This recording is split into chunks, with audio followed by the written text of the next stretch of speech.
الحمدللہ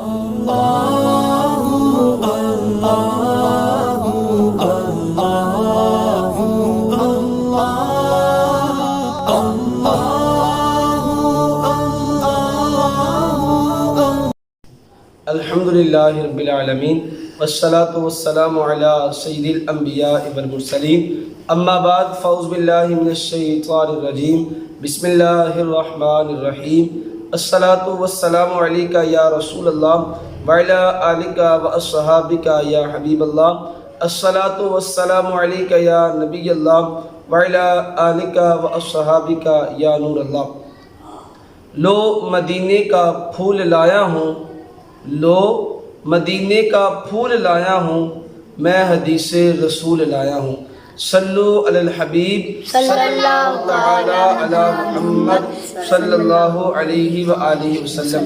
الحمدللہ آج ہماری پہلی حدیث مبارکہ ریکارڈ ہوگی اور انشاءاللہ یوں چلتے چلتے ہم 40 احادیث کریمہ یہ سنیں گے، اور 40 حدیث کریمہ یاد کرنے کی کیا فضیلت ہے وہ پچھلی ریکارڈنگ کے اندر میں نے عرض کیا تھا، اس کو آپ سن لیں۔ آج کی حدیث مبارکہ حدیث نمبر پہلی حضرت سیدنا عبداللہ بن مسعود رضی اللہ تعالی عنہ سے مروی ہے۔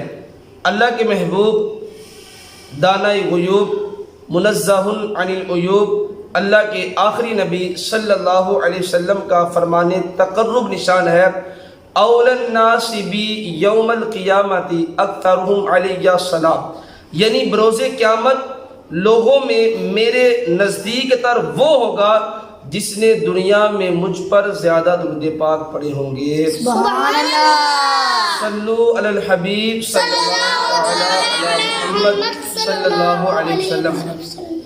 قیامت میں سب سے آرام میں وہ ہوگا جو نبی علیہ السلام کے ساتھ ہوگا، اور نبی علیہ السلام کے ساتھ رہنے کے لیے کتنا پیارا وظیفہ ہے۔ وہ وظیفہ یہ ہے کہ جو بندہ نبی علیہ السلام پر درود پڑھے گا، وہ بندہ نبی علیہ السلام کے ساتھ رہے گا۔ اس سے معلوم ہوا درود پاک پڑھنا ایک نیکی ہے، اور نیکیوں سے جنت ملتی ہے۔ جو بندہ درود پاک پڑھے گا اس کو جنت کا دولہ یعنی میرے آقا مل جائیں گے۔